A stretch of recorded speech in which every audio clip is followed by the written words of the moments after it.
Good evening, dear viewers, and welcome to a brand new episode of Al Kuwait. I'm your host, Mohammed Lebrouji, and before we start, please sit back, relax. We promise you we will have report segments and guests to talk about different topics from different fields. I'm joined this evening with my co-host, Rita Abdou. Rita, good evening.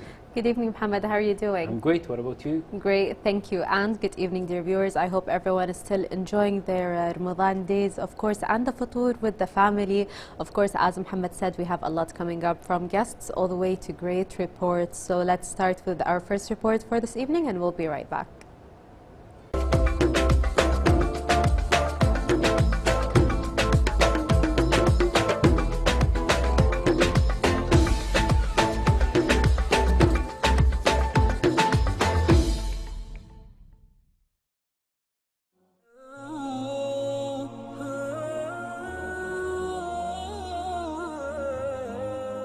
In Islam, mosques have a sublime position that is linked to their function that advances the individuals and society.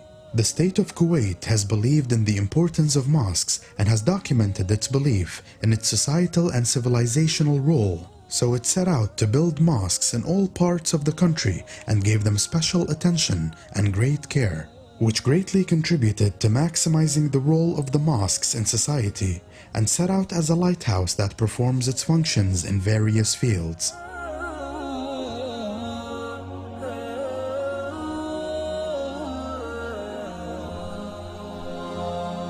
Today we are talking about one of the mosques in the state of Kuwait, which is the Saleh Sulaiman Al Saeed Mosque. It's affiliated with the Jahra Governorate Administration of Mosques, and it's affiliated with the Ministry of Awqaf and Islamic Affairs. Saleh Sulaiman Al Saeed Mosque is located in Al Qasr area, which is one of the regions of Al Jahra Governorate. The mosque was opened in 2000, and the total area of the mosque is 2,700 square meters. And the area of the mosque for the worshippers from the inside is 904 square meters.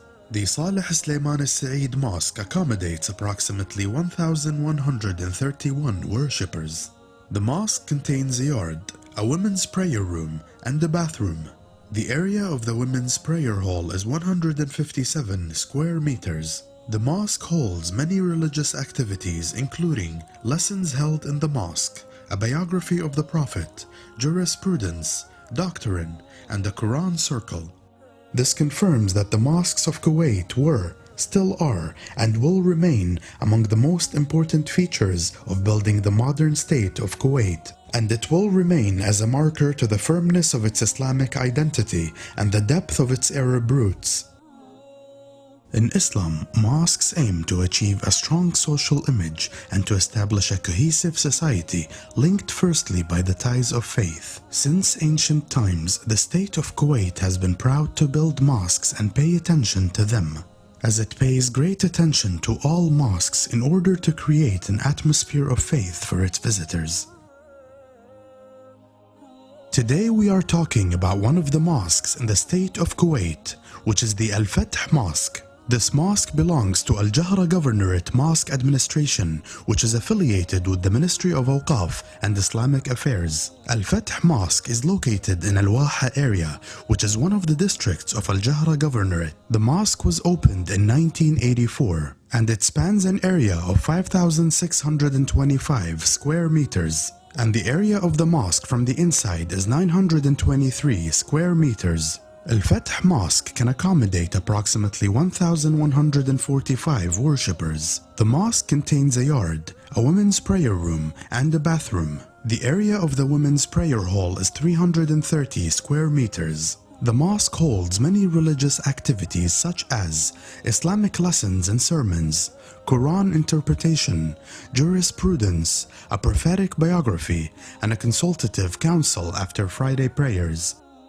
Mosques are the centers where members of the Islamic nation meet, and they are among the most important architectural buildings that have existed since the start of the Islamic civilization. The state of Kuwait has assumed a prominent position in mosque architecture in terms of culture, history, as well as from an architectural technical point of view. So, the authenticity was mixed in the construction of these buildings, and their mosques were distinguished by the distinctive aesthetic from each mosque.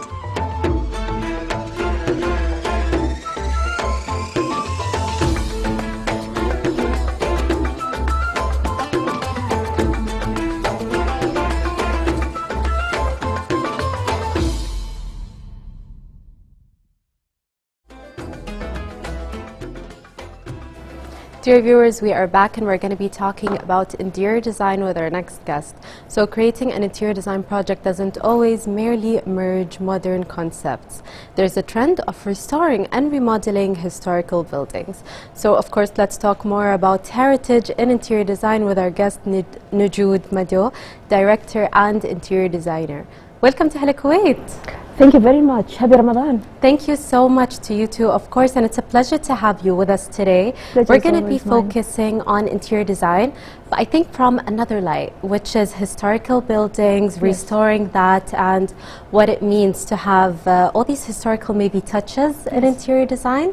So in the beginning, can we describe Kuwait's interior design when it comes to heritage?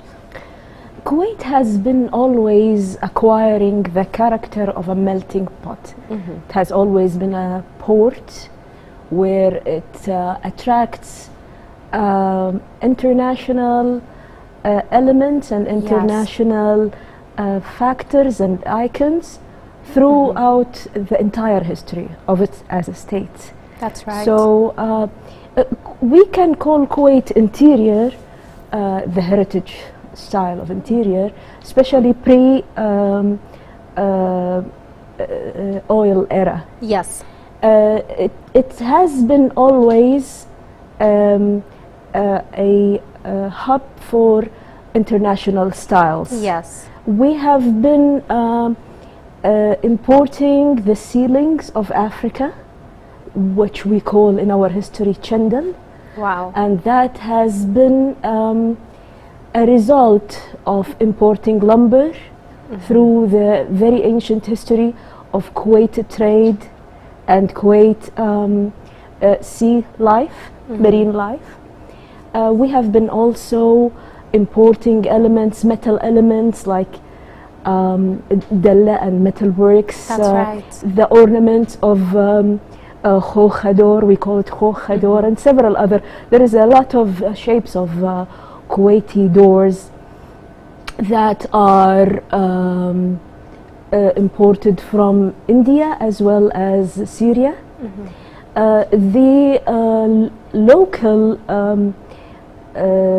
weaving of Sedu has been an element of upholstery, a very early element of upholstery that uses wool, which comes from the Bedouin cattle practices,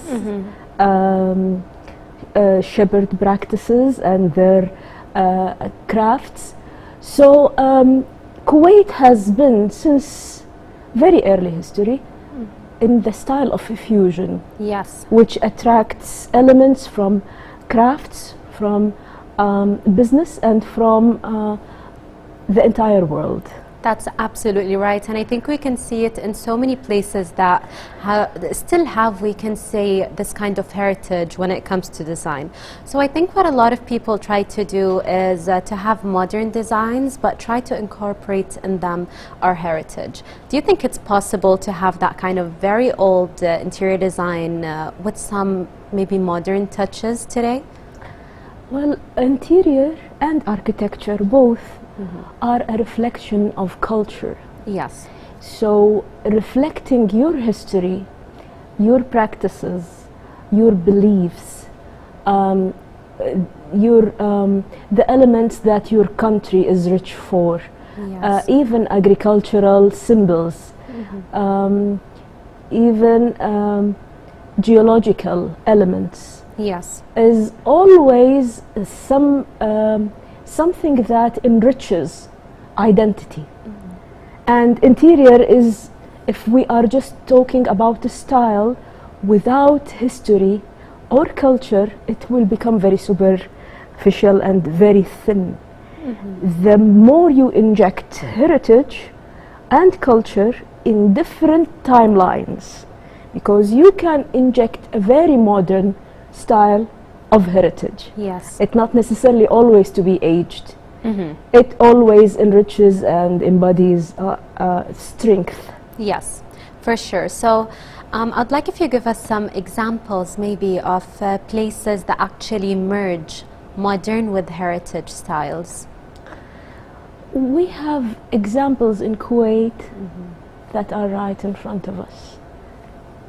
Kuwait Towers, Yes. and presenting Kuwait perfumery history through architecture. The whole style at the time that it has been done was a very avant-garde, a very new, a very Yes. breaking edge, where you can symbolize history in a massive scale. But getting through, because none of us went inside Exactly. a perfume bottle, a traditional marash. Yes. What would interior be inside a traditional marash? So another example was a mall in Kuwait that's called Al Muhallab, which represents and reflects Al Muhallab ship.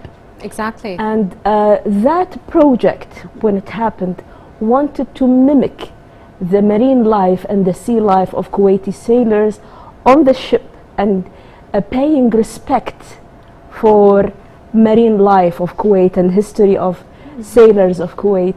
And it was treated beautifully because it reflected the colors of the sea and the wood lumbers inside the ship. It was done beautifully at the time. That project came out, I think, back in the 90s. Exactly, and I remember when we saw that mall, I think we were all very interested Yes. in the shape. It was very new to us, and it's Yes. very beautiful because, as you said, it's taking our heritage and put it in a form of a building, a mall, which I think was very interesting, especially at that time. Totally right, Rita. So what are the colors that we usually focus on or see a lot when it comes to Arabic interior design? The spectrum, the whole spectrum. There is no one color that represents Arabia or represents heritage. Yes. Each country has its own blend that comes from its agriculture, Yes. or it comes from its plants, where it can use natural dyes, or it comes from its own skyline, horizon, landscapes, aesthetics. Exactly. So there is no one blend or one color or even a group of colors. I think that's really great that we do have all of the colors to focus on. Yes, It gives us yes. a lot of options, Yes. and that's why I think our interiors are always so lively and so But when bright. it comes to Kuwait, we can never ever neglect the golden sands and the aqua Yes. blue of the sea, which are, it had to become our natural scheme. That's right. And I think gold is a color that's very loved by Arabs, you know? It's a kind of course, metal that we course. do It love. represents our sands. We Exactly. can't pull ourselves. It's in our DNA. We cannot pull For sure. ourselves off our sands. I never thought of it like that, but I think that's absolutely beautiful. A beautiful way to put it. And what about textiles? I think I like with Arabic design that there is different textiles used, very different textures. It's not always boring, you know? If we talk about Arabia, we're talking about the region between Bahrain up till Morocco. And this is a huge amount of land, culture, and resources.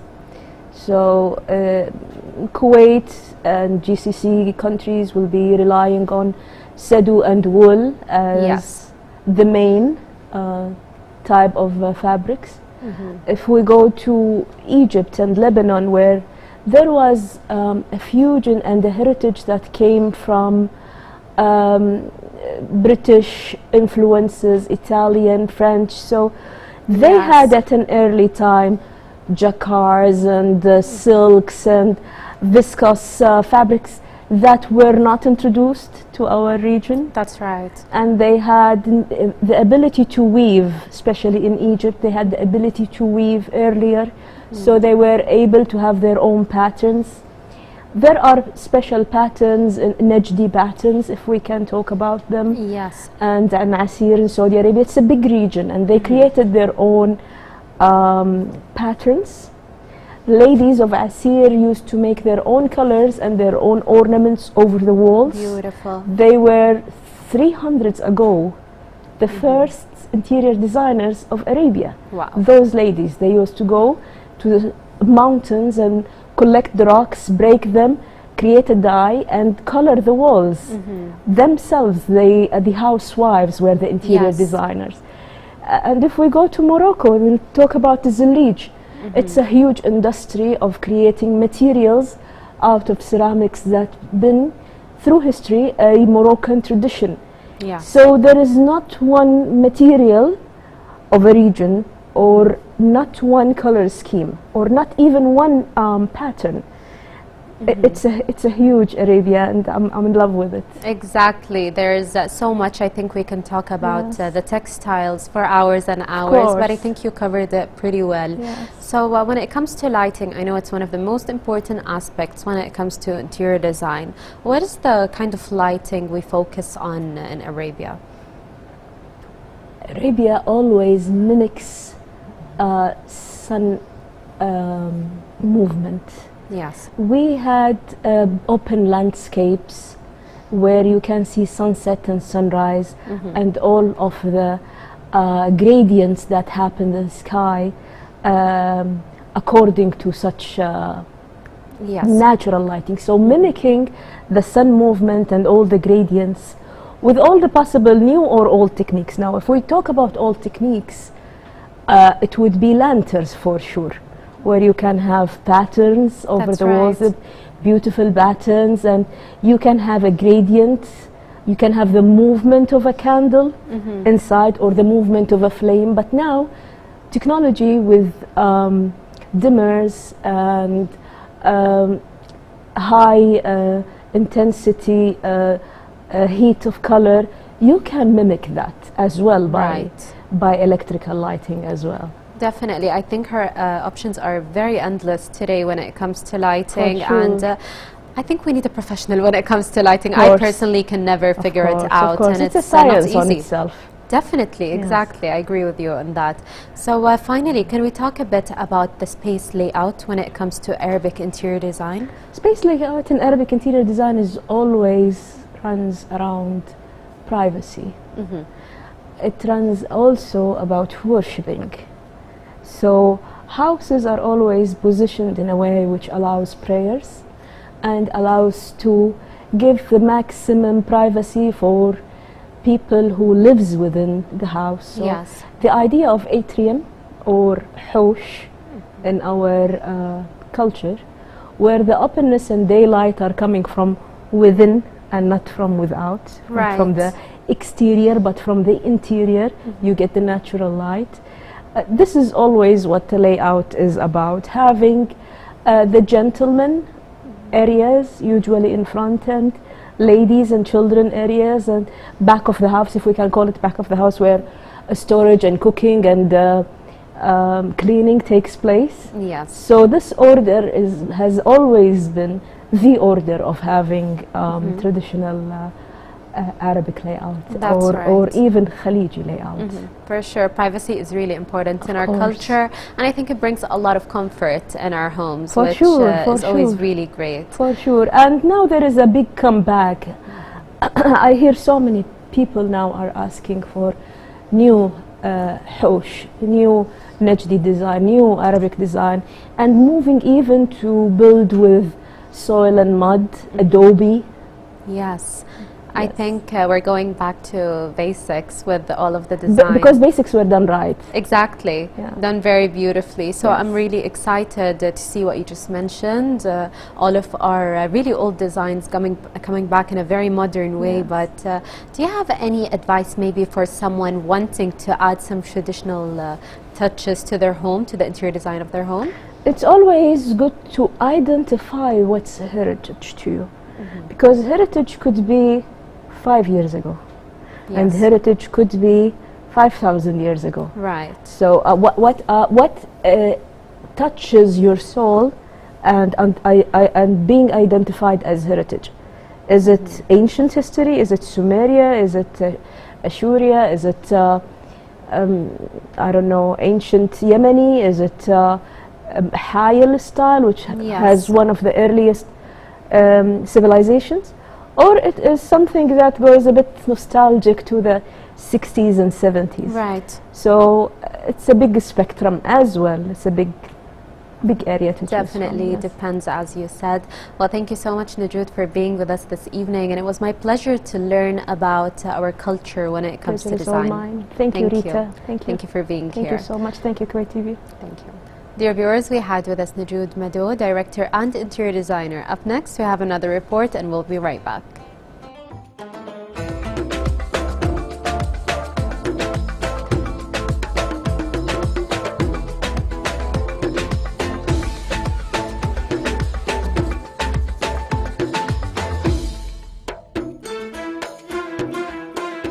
Happy Ramadan, and we would like to share with you tips about type 1 diabetes and fasting. The International Diabetes Federation really classify these people at a high risk and that they shouldn't fast during Ramadan.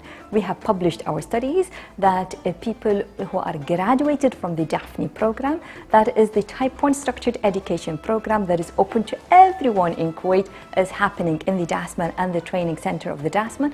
Actually, fasting in collaborations with your healthcare professionals and with getting advice from your healthcare professionals, with having the structured education, can maintain your blood glucose in a better state rather than going higher. So it's a great opportunity, but it's not open to everyone. So you really need to consult your healthcare professionals and doctors. If you had recent admission to hospitals, or if you had recent hypoglycemia, or if your blood sugar is high, that's an A1C above 8, or if you've lost the sensation of the hypoglycemia, or if you have kidney disease, eye disease, heart disease, liver disease, then we advise you not to fast. So please, when we want to make the decision if I want to fast or not, it also has to be consulted with your healthcare professionals to advise you best. And if we decided to fast, then we have to have the hotline contact that we do have, the DASMAN, to follow you up and give you the certain advice. So it's a great opportunity, but I wouldn't say it's open for everyone with type 1 diabetes. If you're a very high risk or high risk, we'd advise you not to fast. And we know that you're allowed to practice the whole thing that you can do without needing to put your health at risk. So please consult your healthcare professionals and use our DASMAN hotline to give you advice on the latest that we have in Ramadan. Happy fasting to all of you.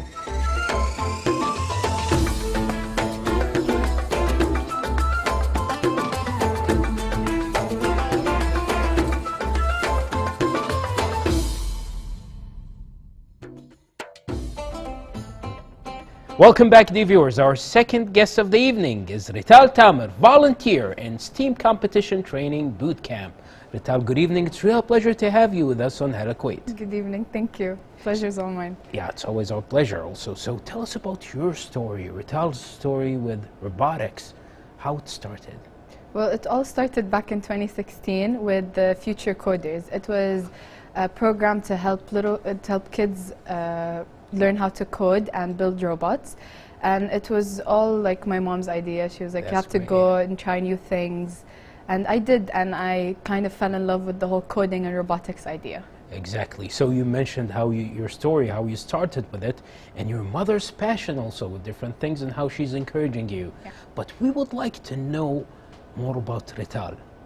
What exactly attracted her to the robotics field? Well, it was more like trying new things for myself to know what I want to do with my future. And I found that the coding is really interesting, and like building new apps and building robots that can do different things.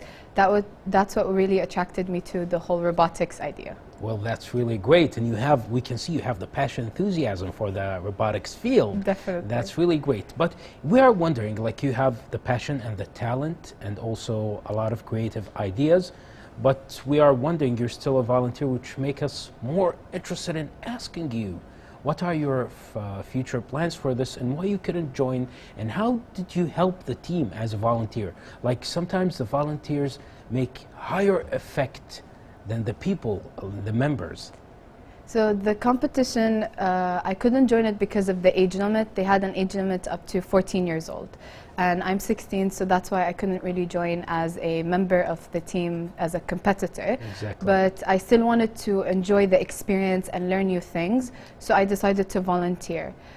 According to helping the team, well, they're all kids from 8 to 14, so they can't really do the difficult tasks like using hot glue guns or cutting up papers, so I did that, helping them. Also Like an instructor. Yeah, also guiding them through all the different tasks, like asking questions about their ideas so they can grow it more, and therefore guiding them to where they want to get in building the robot. Definitely, inshallah, the future will be bright for you in the robotics Thank field, you. and you are really working well with the other members and the people who participated in this robotics project and STEAM also. Yeah. So tell us more about what did you learn from this experience? What did Rital learn from this experience? Well, the first thing was, since the robot was about the animals and the environment of them, I learned a lot about the zoology part of it, and I learned a lot about the habitats of animals, completely different animals, even the ones that we didn't really work on or build. But I learned a lot about that. Also, more into the details of building robots and the little bits. And obviously the most important thing was like teamwork and listening to other people's opinions and their ideas, so we can work with that as well. Exactly. A lot of people watching us this evening, and especially kids, they have the passion and they want to join your field, but they are thinking about this, let's say, the idea of the people who are joining robotics or going into robotic fields must have higher grades and have different kind of intelligence usage when they do their tasks. So they are hesitated because of that mainstream, let's say, idea about people with robotics. So do you think all kids are able to join this field, or they should be very smart to join this competition? Not or they have, like, you know, they focus that much? Not necessarily so smart, but it's more that they're willing to learn new things, especially about robotics and coding, and that they are really interested in this field. But other than that, any kid could possibly join and learn all about it. It doesn't take grades or like higher education or anything like that. Exactly. Sometimes we go to a work environment and we have simple tasks, but we go like, we feel stressed because they are stressing us out to do the task, even if the tasks are simple. And sometimes we have hard and multiple tasks, but we do it as perfect as possible because of the environment we work at. So will you please tell us how important is the friendly environment for your field? I think it's very important to have a friendly environment, especially when you're working with kids or even adults, because it helps the person to open up more and be able to express their ideas. Also, an important thing that we did during our sessions was something called a reflection session, where we asked each other questions about ourselves so we can open up more. And by the end of that session, everybody was more comfortable and more able to actually work together because we know more about each other. Exactly. Actually, Rital, you proved to us, mashallah, that you are special. And especially when you feel like when we feel like you're a girl and joining this domain, or being in a team of boys, it makes you special. So tell us about it. So working as a girl in this field, it's a bit challenging, but like in an interesting way.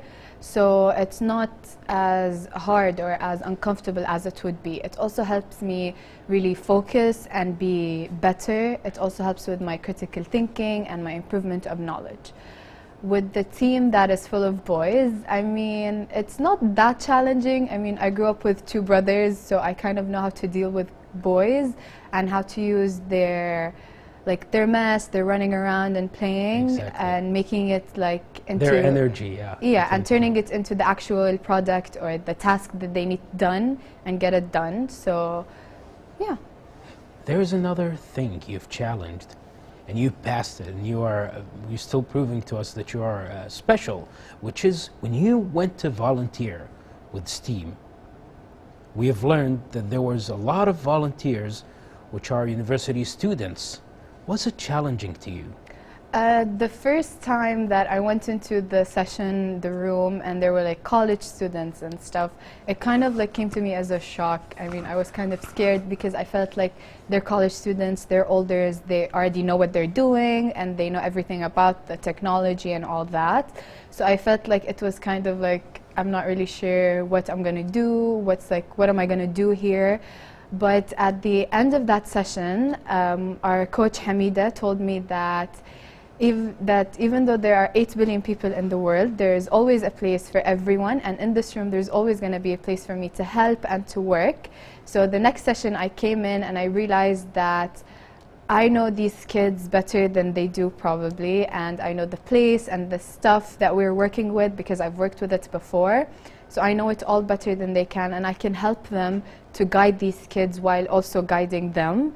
So I kind of overcame that challenge by realizing that I am important and that I can help these kids as much as they can. Well, that's really wise from your coach, what she mentioned to you. It was really Yes, it is. encouraging. Yeah. So it's time for us now, or let's say it's time for you, please. Will you please share with us some of the values you've learned from this experience? I learned that,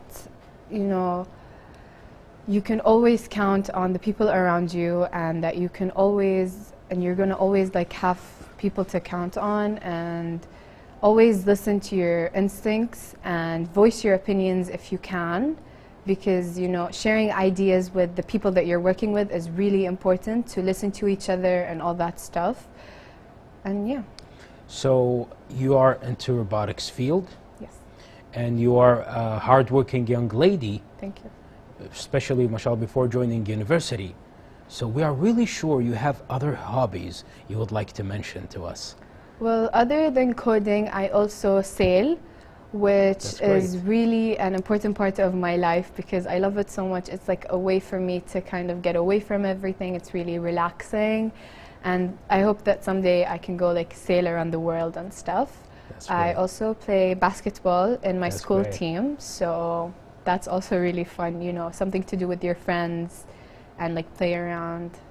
That's really great to have multi hobbies, which is really distracting you in a good way Yeah. from wasting your time on things unhelpful, let's say, which is really great. We really enjoyed the interview with you, Rital, but before we end it, please, will you share with our dear viewers, especially young people around your age, any advice or last word? The most important thing I would say is that you should always try new things, even if they're not the most interesting thing in your opinion, but you should always try a lot of different things to see where you actually want to go in life. Also, that you have to really work really hard right now, in our age especially, because if you work hard right now, then in the future you can kind of relax and just focus on whatever you want to do in the future, because that's how it works. And especially when you're applying for colleges right now in our age and Exactly. stuff, so volunteering really can help with kind of getting there and going to university. It kind of gives you a perspective of how it's gonna go and how it works there. So just work really hard right now, and try new things, so in the future you can't say that, oh, I wish I tried that and I Exactly. didn't. So yeah. Exactly. Thank you so much, Rital, for being Thank you. with us on Hello Kuwait. We wish you the best of luck with your future endeavors. Thank you. Thank you. The viewers, we just had with us Rital Tamer, volunteer in STEAM Competition Training Boot Camp. Let's go now to our third report of the evening, and we will be right back. Stay tuned.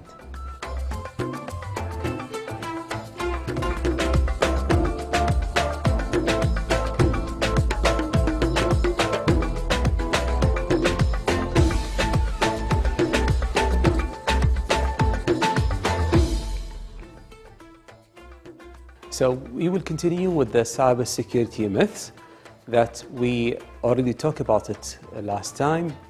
We have many cybersecurity myths that the IT engineers, they thought that they are having a secure infrastructures, let's say IT infrastructures, that's what we mean.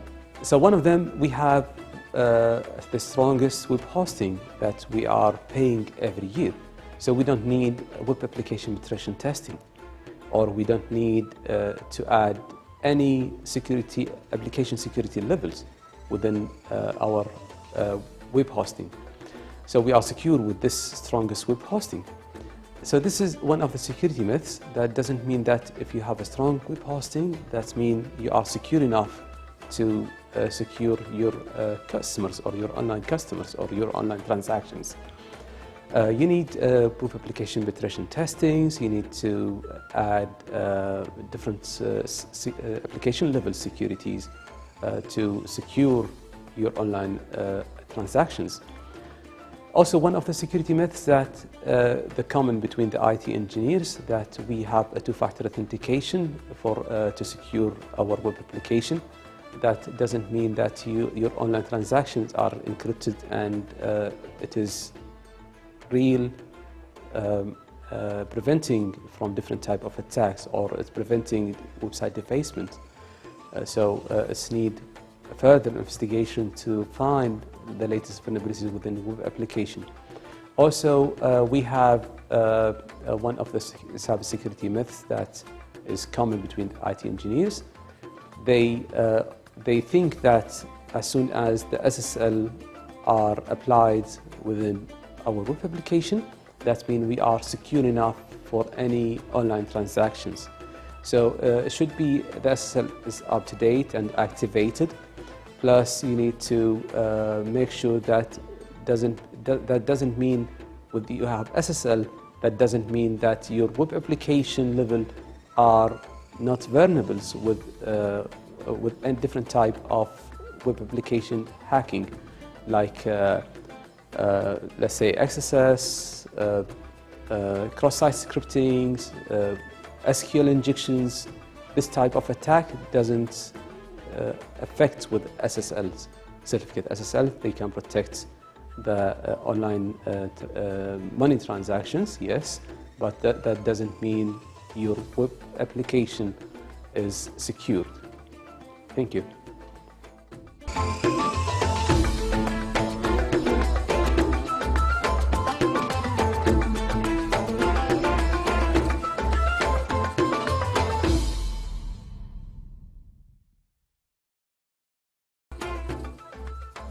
Welcome back, dear viewers, and it was really great episode so far. It's really great episode, and it's really interesting to see young people having multiple talents and multiple hobbies, which makes them get the best of their time, their leisure time, and do the best they can with their future also.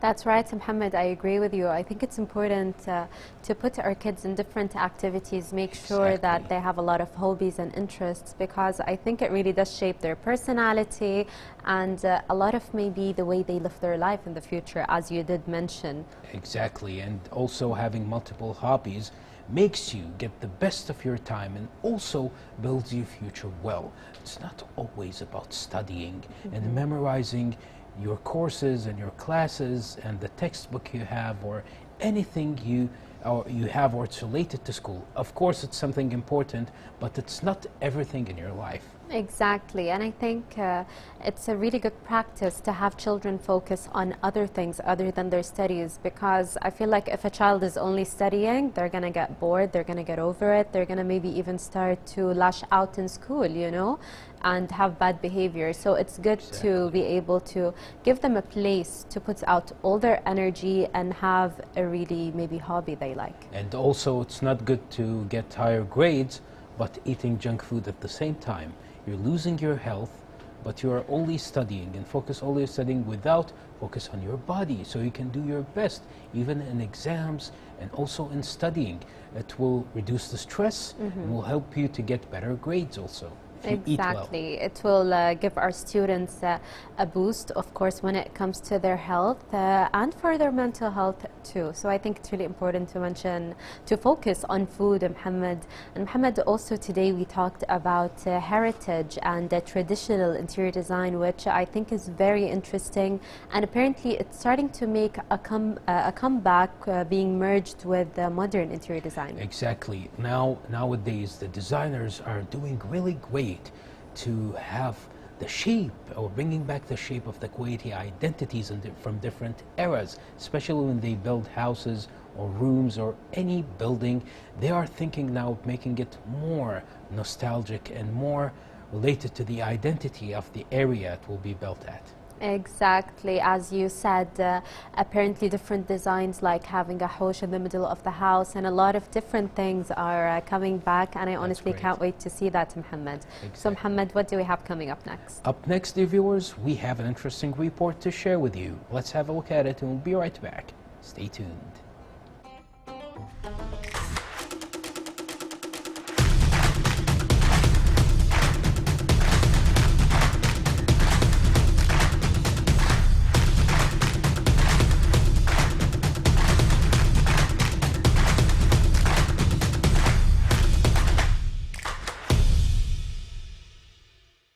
Did you know that modern birds are the closest species to dinosaurs? They share the same ancestors. Dinosaur fossils have been found on all 7 continents. All non-avian dinosaurs have been extinct for nearly 66 million years. There are 700 species of extinct dinosaurs. Dinosaurs are a group of reptiles that have lived on Earth for about 245 years. In 1842, an English naturalist, Sir Richard Owen, coined the term Dinosauria. This derived from the Greek word dinos, meaning fearfully great, and sauros, meaning lizard. Dinosaurs were made extinct by meteors that came blazing down on Earth. They roamed the Earth freely for such a long time. Animals who have links to dinosaurs besides birds are sharks and crocodiles. Evolution hasn't drastically changed these animals because they are near-perfect predators. Little change was necessary for these modern-day creatures. Despite these links, birds are the closest animals to dinosaurs due to their ancestry affiliation.